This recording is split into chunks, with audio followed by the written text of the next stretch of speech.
action, we always start by reminding you of the ground rules. So please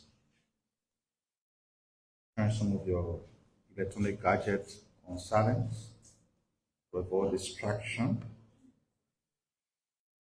The renovation work of the Ministry of Information is ongoing. So every time we're about to start the press conference, we have to ask the workers to pause to avoid distraction. And so we have to move ahead with the press briefing as we conclude so they can resume ongoing work. You already know that as we speak, the president, members of the cabinet, and other officials of the government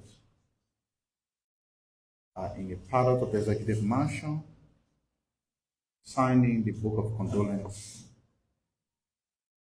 for the fallen statesman, patriot, the late Minister of State for Presidential Affairs, Honorable Sylvester M. Grisby. So hear what the mansion released yesterday evening. The government of Liberia, through the office of the Minister of Foreign Affairs, Honorable Sarah Beslow Yunti, announced the official arrangement for the signing of the Book of Condolence in memory of the late Honorable Sylvester M. Grisby, Minister of State for Presidential Affairs, former Minister of State without portfolio, former Superintendent of Sando County, and former Deputy Minister of Foreign Affairs. The signing ceremony will take place on Thursday, which is today, the 14th day of August 2025, at the Palace of the Executive Mansion from 11 a.m. to 4 p.m. And here's a sequence of events. His Excellency, President Joseph Boakai Sr., President of the Republic of Liberia, and members of the cabinet, they are currently there. The President already signed, members of the cabinet have signed. The Vice President and members of the Senate, the Speaker and members of the House of Representatives, for honor the Chief Justice and Associate Justices of the Honorable Supreme Court of the Republic of Liberia, the Doyen and members of the Diplomatic Corps, heads of international organizations, government officials, former government officials, members of the clergy. So that's a sequence of events.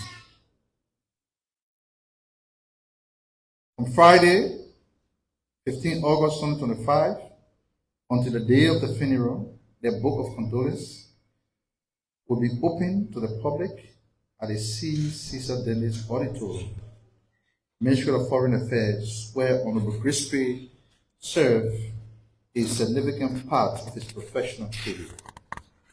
Additionally, the Ministry of Foreign Affairs will open Book of Condolence at all Liberia missions abroad on Thursday, which is today, 14 August 2025.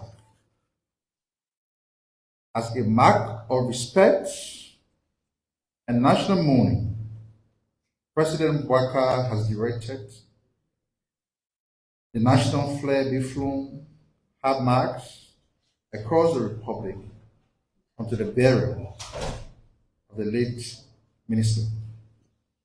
The government of Liberia calls on all stakeholders, friends, and the general public to join this solemn tribute and honor the legacy and dedicated service of Honorable Sylvester M. Grisby to the nation. So that is it. The president, members of the cabinet, the vice president, the members of the Senate, the speaker, and members of the House of Representatives, for honoring the Chief Justice and Associate Justice of the Supreme Court, the doyen and members of the diplomatic corps and international organizations. We'll be signing the book of condolence today. It's a moment of sober reflection in respect of a fallen statesman, a career diplomat who dedicated his entire life to the service of the motherland.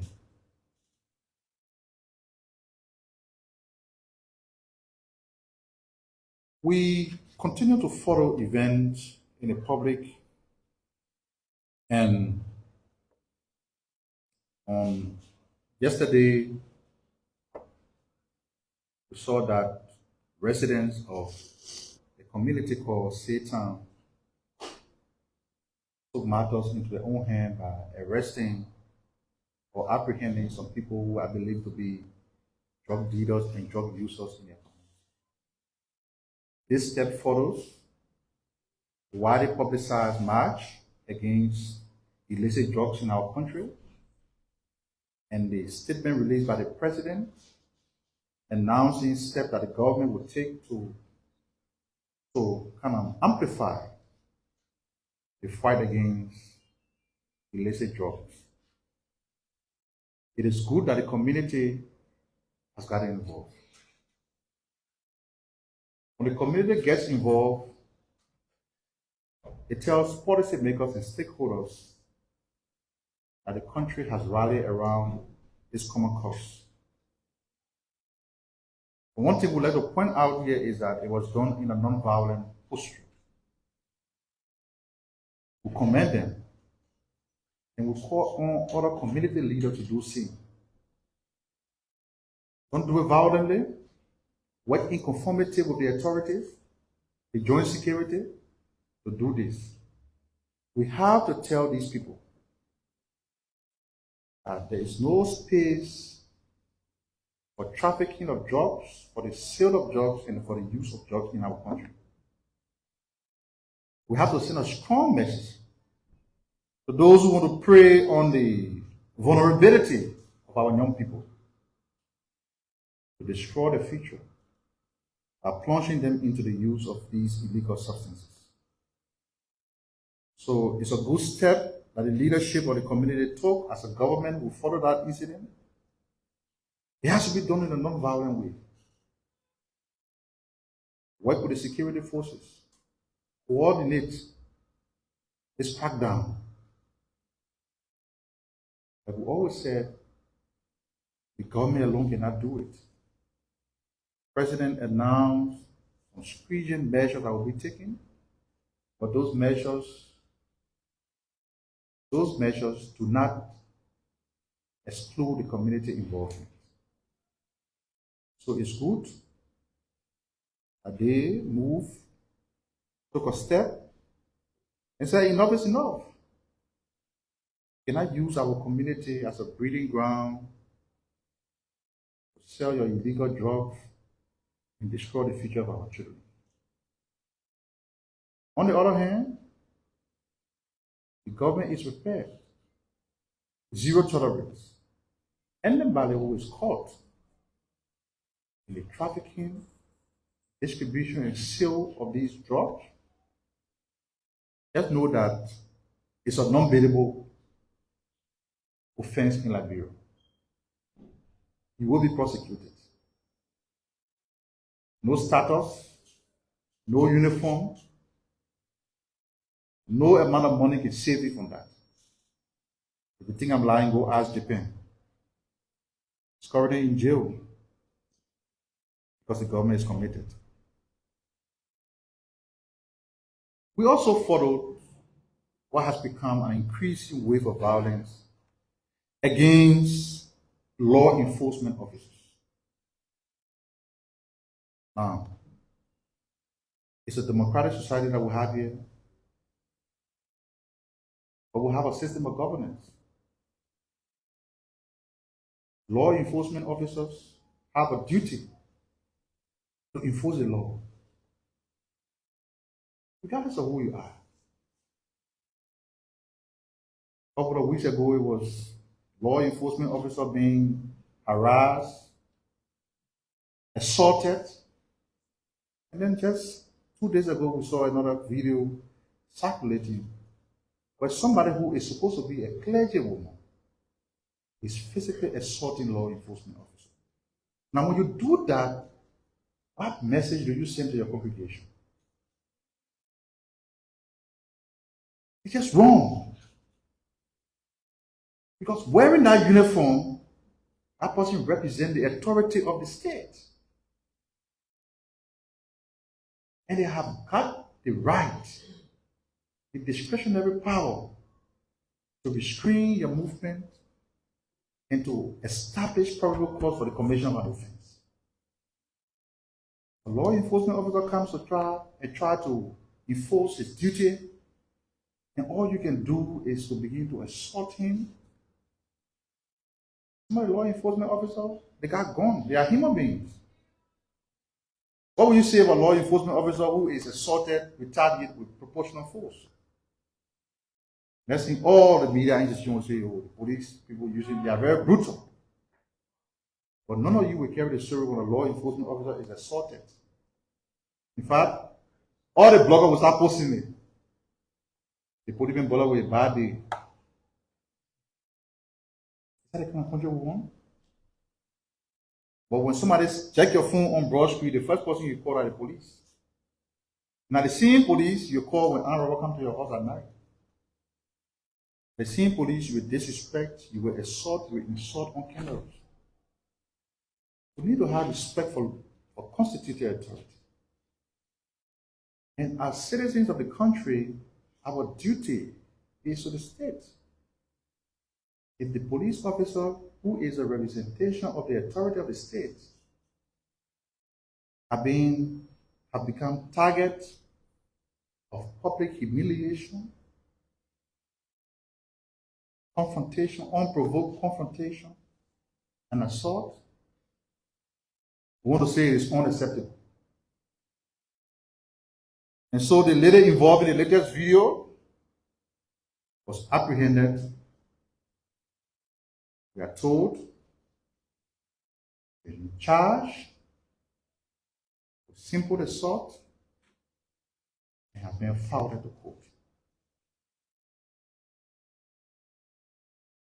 The country we want to build must be a country that respects the rights of citizens. It has to be a country that also respects the rights of servicemen. We can't always place emphasis on justice, rights, and then at the same time we are promoting a culture that tends to undermine the necessity of our own argument. Don't forget, this police force, the administration of this police, have significantly distinguished themselves. Every day I read about stories talking about disciplinary actions taken against law enforcement officers who veer off the professional path. That is good. It's good. So that tells you that there's no room for unprofessionalism in the police. People have been disrobed, investigated by the professional center division. They've been disrobed from the position. You have to give it up to the administration of the police. So while they try to be professional in handling issues, as citizens of the country, we have a duty to respect them. Because these are the same people that will call when armed robbers come to our house, when crime is committed. So if you place a policeman in a situation where he does not trust you, you call him, how will he come to your community? We all talk about fighting drugs, which is destroying our young people. Last month, an officer of the Drug Enforcement Agency, murdered in broad daylight Community members stood by. They were all locals. They did nothing to save him. Why was a crime? They are going to enforce the law. I run the country that is. So we want to commend the LMP for the swift action. This lady has been apprehended, followed the court. She now has the opportunity to go and tell the people in the court why she physically assaulted a law enforcement officer. We want to model ourselves. We quit to compare Liberia to other countries around the world. I see the U.S. State Department report is up, and all of us discussing it. But the very country that I want to compare ourselves to when it comes to good governance, protecting human rights, justice, freedom of speech, and everything. Do you see a civilian assaulting the law enforcement officer in America? How many times have you seen law enforcement officer retrieving a weapon and shooting on sight people who try to challenge the authority? Because they are human beings. Good thing is that our law enforcement officers have been very professional. So we have to discourage it. Publicly shaming those who get involved with these kind of things will also help. But I do believe that using your media platform to sometimes highlight this growing wave of violence against law enforcement officers will help to make the country the better state that we all want it to be.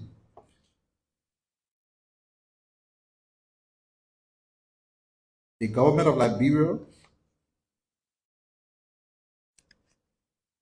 has received and is reviewing the 2024 U.S. State Department Human Rights Report on Liberia with the goal of taking appropriate measures. On yesterday, the U.S. Department of State published its 2024 Global Human Rights Report, which also covers Liberia.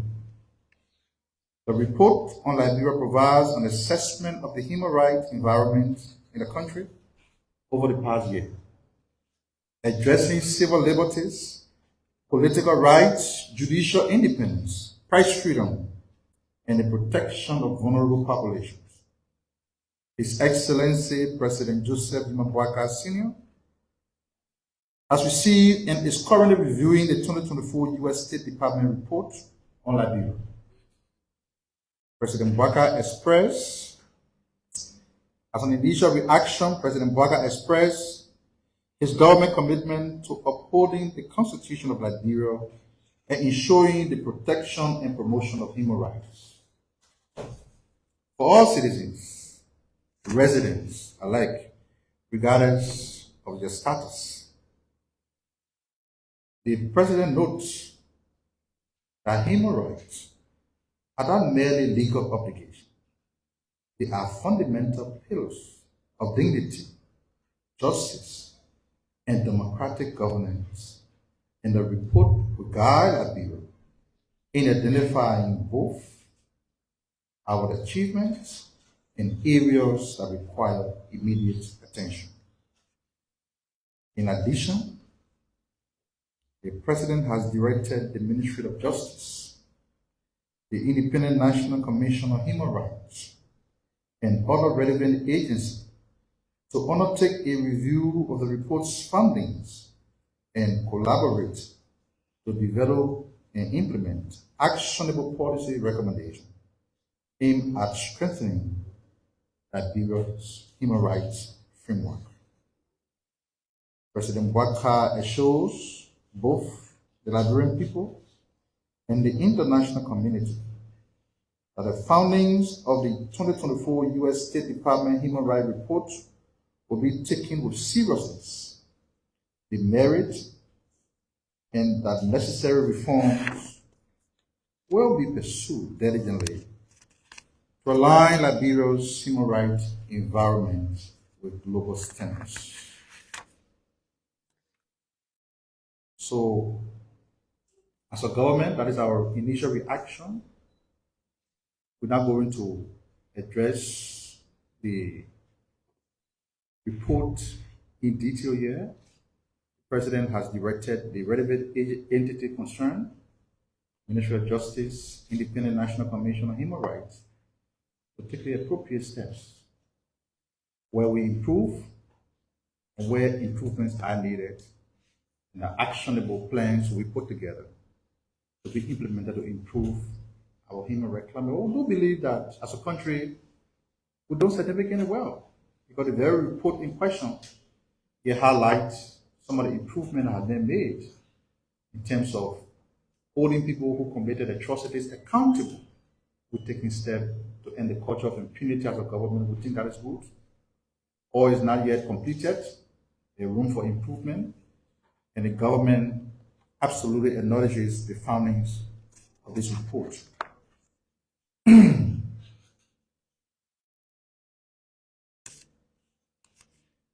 The government of Liberia has launched a digital portal to address the address system of a country. It's a problem. You can't just use GPS anywhere in the country, and so the Ministry of Post and Telecommunication has announced the official launch of the National Digital Portal Address System, starting with Mosurata County, with plans to extend to other counties in the coming days.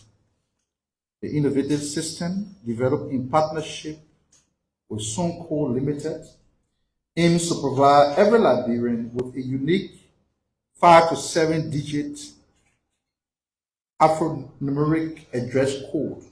I read that again.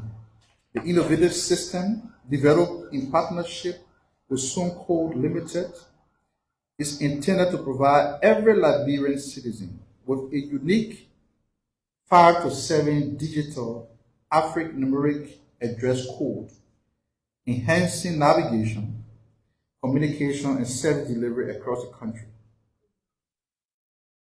The program will transform various industries, including banking, delivery services, e-commerce, and emergency services, while creating jobs and empowering entrepreneurs.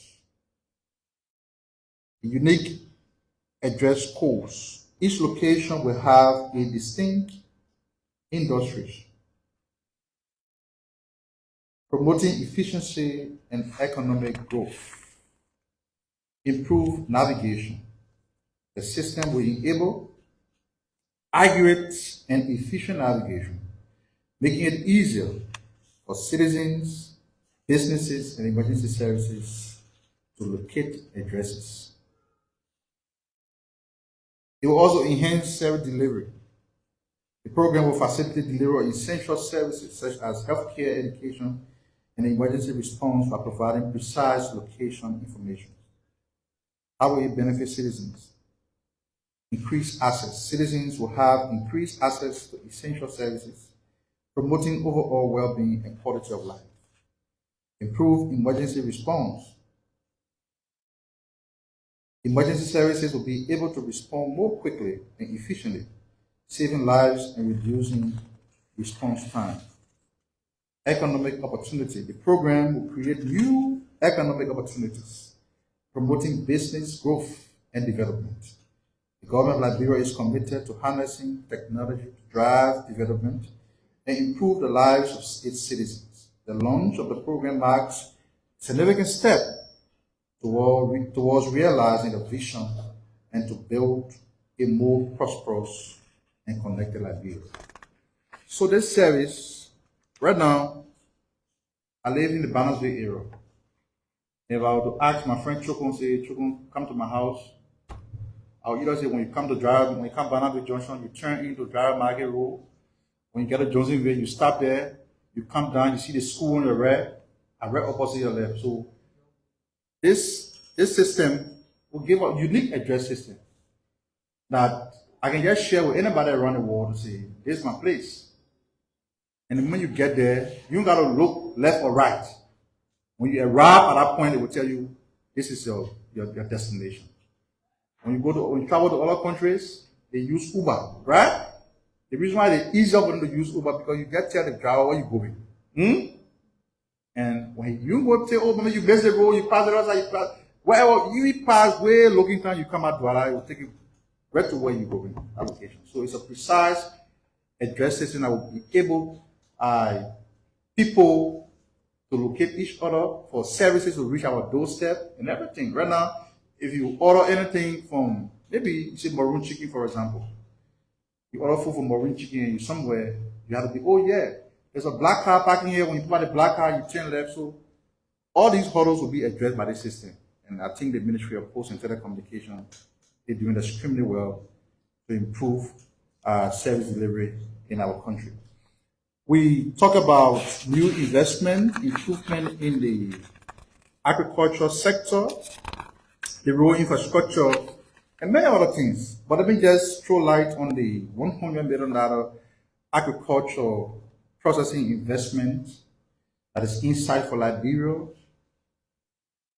to reduce food import. Don't forget the National Agricultural Development Plan, which is called Liberian Feed Yourself, seeks to reduce the importation of the nation's staple.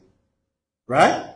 So, that being said, one of the leading agricultural processing groups, the Mainland Group from China, has announced a US $100 million investment to transform Liberia's agricultural sector. The group announced the following transformational plans on yesterday. Build cassava and rice processing plant by September, October 2025 in Forma, Bon County. Right now, when we go to Forma, they have huge production of lowland rice. We went to this cassava farm, hundreds of hectares of land. They're growing cassava there. The cassava is growing there. We don't have the market to consume it. So what the Ministry of Agriculture has done is to go out there to form a partnership. While we grow the cassava, it will not be left over because you have the company that will come here, establish an industry, they will buy it from us. They will produce starch, right? And other materials on cassava. They will export some and they will sell some on the local market. But that is value addition. Government will create jobs will be created. Jobs will be created. And most of you here who young people don't have jobs, you have the opportunity for employment in the agriculture sector. They also establish cocoa and coffee processing facilities to add value locally. Develop a sugar refinery with sugarcane plantation. Create warehouses and logistic hubs near ports as well as some shipping lines.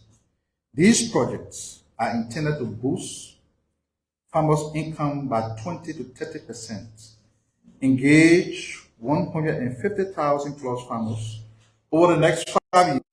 The Minister of Agriculture, Dr. J. Alexander noted that the investment will solve the off-taking challenge by bringing processing closer to farmers. The Mainland Group, which operates several factories in Africa, including Cote d'Ivoire, where they have 5 factories producing 450,000 tons of rubber a year, and other investment across Tanzania, Malawi, Uganda, Zambia, and Mozambique, is now bringing its agro-industrial expertise to Liberia to create more jobs, expand markets, and strengthen food security. So that is it. Apart from effort being made by the government to expand the connection to electricity, new community being connected, Ministry of Agriculture is doing excellently well with the role from the activity across the country. The Ministry of Agriculture is also bringing in new investment to our country. So this is why we continue to ask our citizens, we continue to ask our people to be positive about the country, because the government is knocking every door. And given the fact that we have restored confidence in this country, people now see that we have a place where they come to do business. They don't want people come here and want to invest. Nobody is seeking to extort anything. Because as a government, our goal our goal is to take steps that will address the problem the country has faced. Don't forget, the president has said he doesn't believe that Liberia will be led.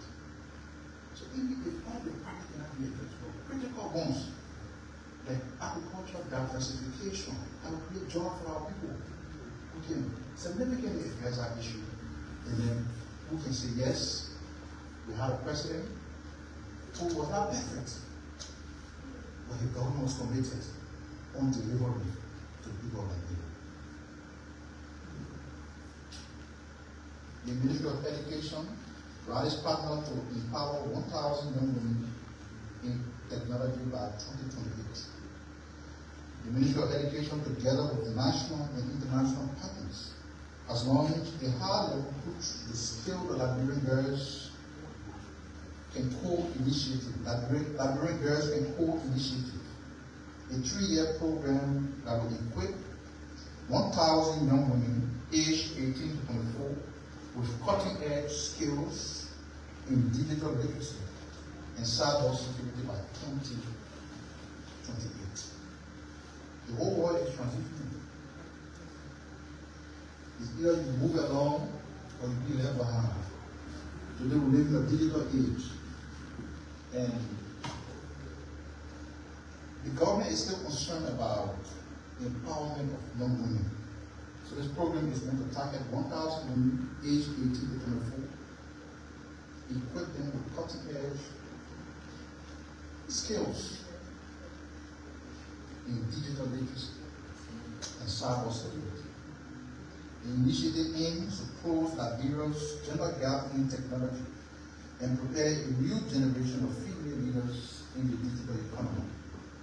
Structured in 3 progressive phases, the program will begin with national assessment and boot camps, scale up through the establishment of regional learning centers and curriculum integration, and culminate in a national tech showcase of long-term sustainability strategies.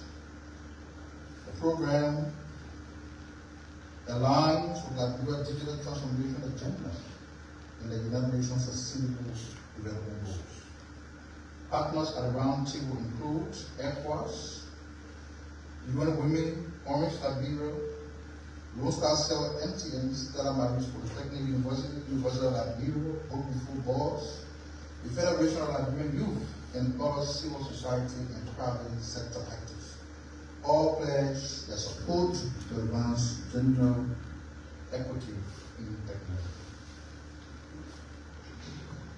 Just lastly, before I pause to entertain question from you, we announce that the Ministry of Education in collaboration with WIDE Liberia have released the report, the WIDE result. We didn't lose out of that. You see the itinerary for the day.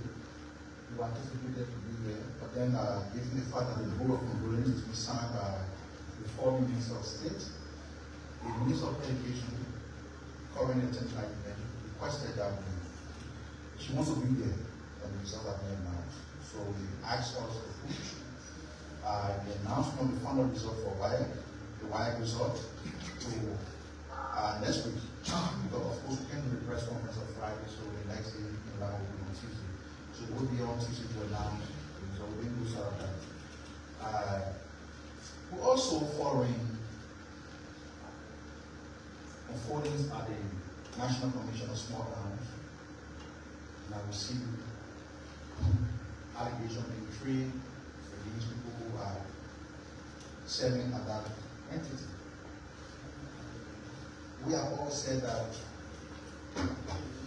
it is common knowledge that corruption is a problem in our country. But let us not do it at our own detriment. Sometimes you receive report, somebody, I want to call somebody and say, what the team reported, did you verify it? Somebody will verify. Because what is happening at the National Commission on Small Arms is embarrassing. It's embarrassing. Somebody who is supposed to be a professional person, an internal auditor,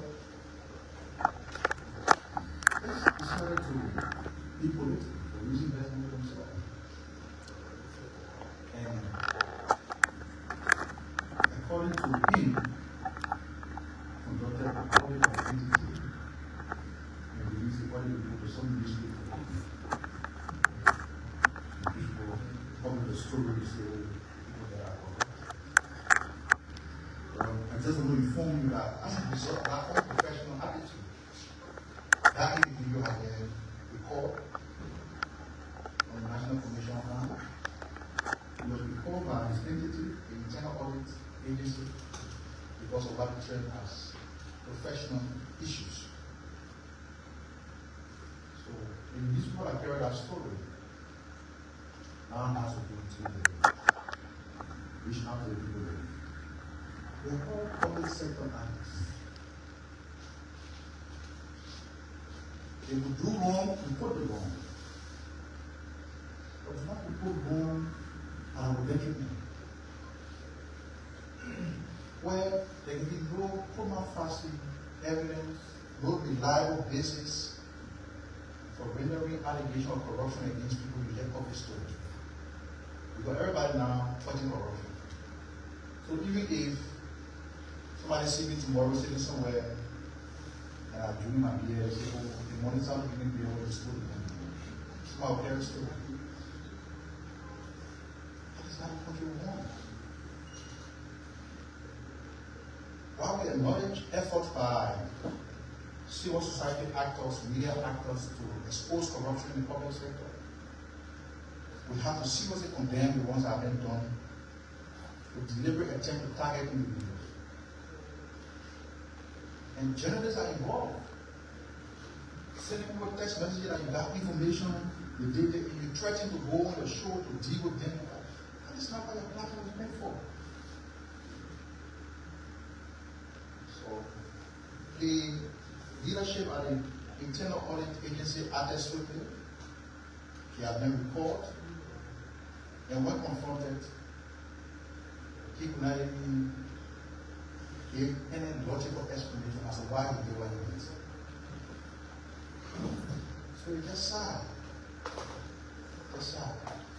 Government has set rules on what procurement is and everything. I don't know what Johnny is, the federal administration, when they do the procurement team or the contract and everything, you don't get involved with it.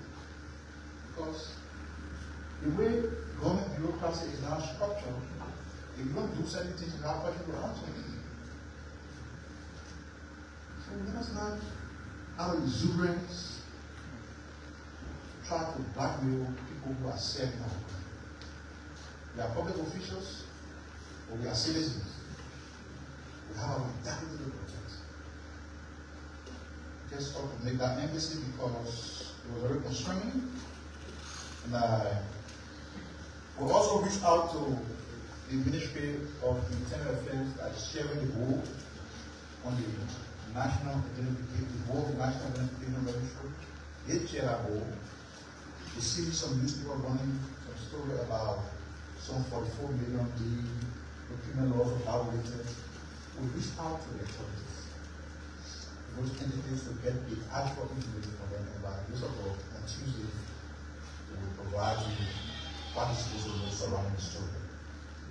Thank you very much. And at this juncture, we will pause and entertain some questions from the press.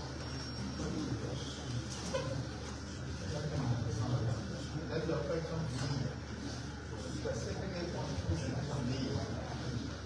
If you have questions, please come in the queue. Come power. Come power. Yourself. What if one of have question?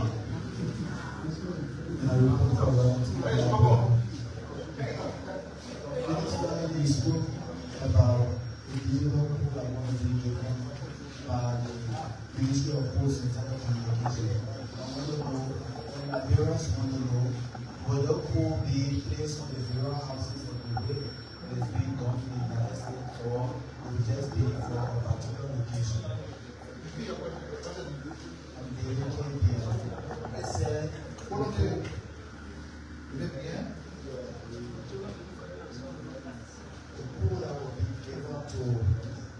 the pool that will be given by the Ministry of Posts and Telecommunications, will the pool be placed on the funeral houses that the way that is done in the United States, or will it be given to a particular location?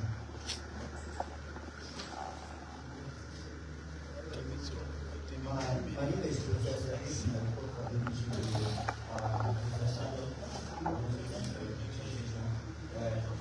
You know, the issue of drugs is everybody's business, but we have an agency that is responsible to combat drugs.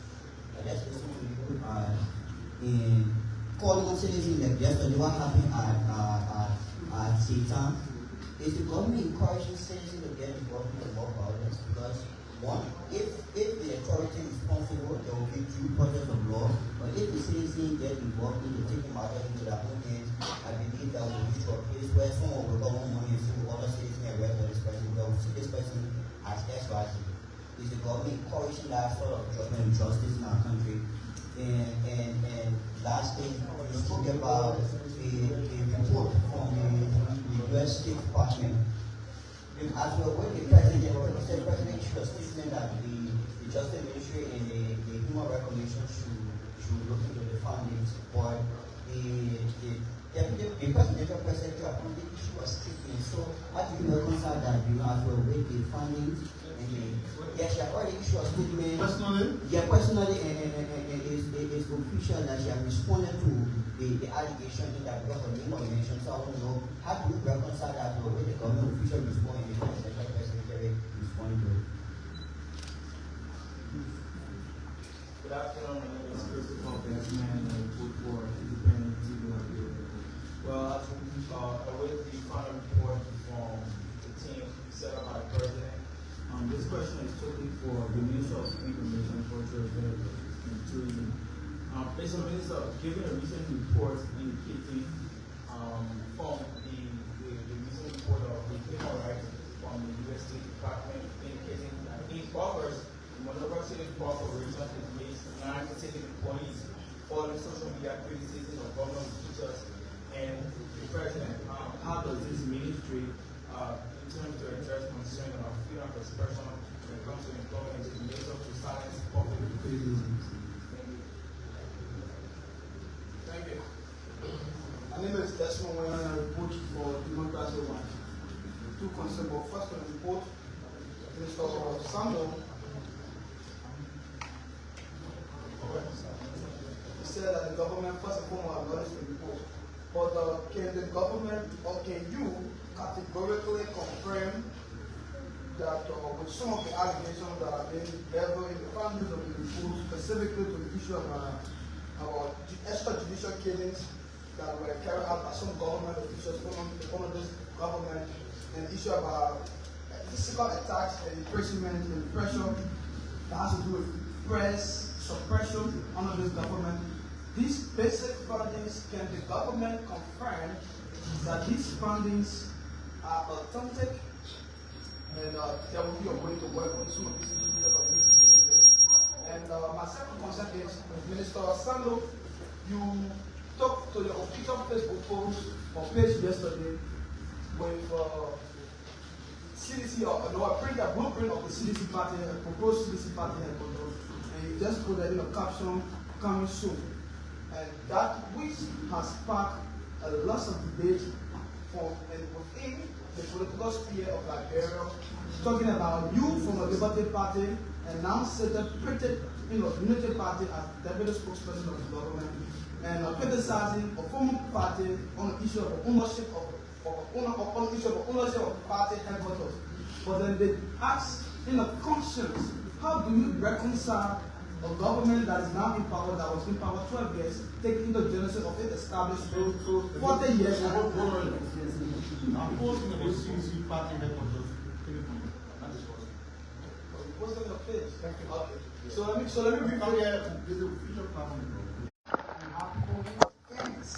And these increase of our human rights